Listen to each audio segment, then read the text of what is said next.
में बाबरी के कितने दावेदार हैं? ये सवाल इसलिए क्योंकि बाबरी के नए झंडा बरदार को एक बाबरी नहीं, 1000 बाबरी चाहिए। बंगाल की गली गली में बाबरी बनाने की मंशा पालने वाले इस मौलाना का नाम है पीरजादा इब्राहिम। ये मौलाना हुमायूं कबीर के इशारे पर बाबरी का राग अलाप रहे हैं, या ममता बनर्जी के मौलाना खुलकर बता नहीं रहे हैं। लेकिन जिस तरह से पीरजादा इब्राहिम बाबरी के लिए बेकरार दिख रहे हैं, उससे यह लगता है कि कहीं से इशारा मिल रहा है कि बाबरी वोट बैंक है, इसलिए मुद्दे को गरमाए रखो।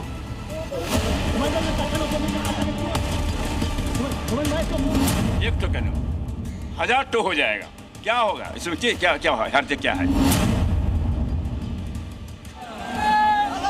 बंगाल में विवादित बाबरी के समर्थन में मैदान में उतरे सांप्रदायिक सौहार्द की ज्वाला को भड़काने वाले हुमायूं कबीर के बाद ये दूसरे मौलाना हैं। नाम है पीरजादा इब्राहिम सिद्दीकी।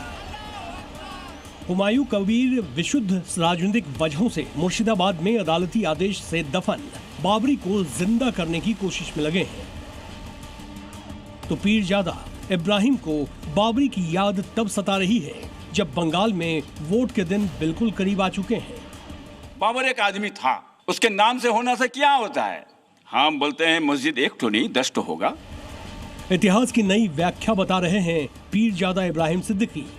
बाबरी को एक नाम से लपेट उसे चिंगारी बना हिंदू मुस्लिम बंटवारे का नया समीकरण साधने की कोशिश में। सवाल है, पीरजादा इब्राहिम को हुमायूं कबीर की तरह बाबरी से लगाव क्यों है? जो बाबरी बांटती है, जो बाबरी हिंदू मुस्लिम दरार की वजह बनती है, जो बाबरी माहौल में विद्वेष की बुनियाद रखती है। हुमायूं कबीर की लगाई आग की ईंटें मुर्शिदाबाद में मस्जिद की मीनार खड़ी करने की कोशिश कर रही है। 10 फुट करे गर्त करे जीवंत कूद। क्या बंगाल में चुनाव से पहले बाबरी के मुद्दे पर नई सियासी प्रयोगशाला बन रहा है? एक बाबरी बने या 1000? बीजेपी नेता 4 मई के बाद हर बाबरी पर राम मंदिर का झंडा लगाने का खुलेआम ऐलान कर चुके हैं। 4 तारीख के बाद वहाँ देखिएगा चारों तरफ जहाँ बाबरी मस्जिद बोल रहा है वहाँ उसका अगल बगल में खाली राम जी का झंडा देखिएगा आप लोग। अगर कोई जानबूझकर सनातनी को छेड़ेगा तो सनातनी छोड़ेगा भी नहीं। बंगाल में करीब 30% मुस्लिम वोटर्स हैं जो फिलहाल ममता बनर्जी का कोर वोट बैंक माना जाता है। ऐसे में हुमायूं कबीर की सियासत ममता बनर्जी के लिए चिंता का सबब बना हुआ है। इस बीच पीरजादा इब्राहिम की एंट्री होती है। बाबरी मस्जिद बंगाल में बनाने के वाले के साथ बैठने से और 20 साल हम ऑपोजिशन में बैठना पसंद करेंगे। पीरजादा इब्राहिम ने बाबरी का बखेड़ा शुरू किया तो जवाब अयोध्या से आया। साधु संतों ने भी हजारों बाबरी बनाने के बयान का कड़ा विरोध किया। हुमायूं कबीर हो या उनके 7 खानदान हो, बंगाल की भूमि वीरों की भूमि है, सपूतों की भूमि है, माँ चंडी की भूमि है, माँ काली की भूमि है। वहाँ पर बाबर और बाबरी के नाम लेने वाले जिहादियों को मिट्टी में मिलाने का काम किया जाएगा। 2021 बंगाल विधानसभा चुनाव में 87% मुस्लिमों ने टीएमसी को वोट दिया था, जबकि 54% हिंदुओं ने बीजेपी को वोट किया था। ये ट्रेंड 2024 के लोकसभा चुनाव में भी जारी रहा।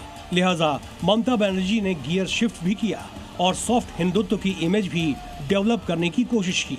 लेकिन विधानसभा चुनाव आते आते टीएमसी पुराने ट्रैक पर जाती दिख रही है, क्योंकि हुमायूं कबीर का धार्मिक ध्रुवीकरण का गेम प्लान दीदी को अपना खेल खराब करता दिखा।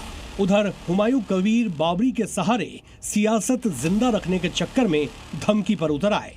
बाबरी मस्जिदेर 101 किलोमीटर दूरे যে বিজেপির নেতা আসবে তাদেরকে জেসিপি দিয়ে 10 ফুট করে গর্ত করে জীবন্ত পুঁতবো। আমি হুমায়ুন কবিরকে পুঁতবো। সে বিজেপি আসুক, আরএসএস আসুক, তৃণমূলের চটি চাটারা আসুক, যে আসবে আমি হুমায়ুন কবির বেঁচে থাকতে যতক্ষণ আল্লাহ আমাকে হায়াতে রাখবে বাবরি মসজিদ যে এনএইচের ধারে হচ্ছে, কাজ চলছে, কাজ চলবে, কোনো মামার ক্ষমতা নাই। बंगाल में बाबरी हुमायूं कबीर को कितना वोट दिलवाएगी ये तो पता नहीं, लेकिन इतना तो क्लियर दिख रहा है कि इस बार बंगाल चुनाव में बाबरी पॉलिटिक्स सेंटर पॉइंट बन गया है। कोलकाता से प्रमोद शर्मा के साथ ब्यूरो रिपोर्ट, जी मीडिया।